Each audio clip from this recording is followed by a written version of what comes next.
Are you at your desk all day and sometimes you eat lunch there and you get crumbs on your keyboard? You know, it's gross. I hate it. And that's when this comes in handy. My name is Diana and I was sent this little air duster in return for this video.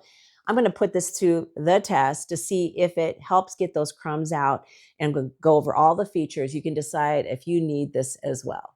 What I love is how simple it is. It's cordless, so no tangles, and it's powerful. We're talking a brushless motor that spins up to 130,000 RPM.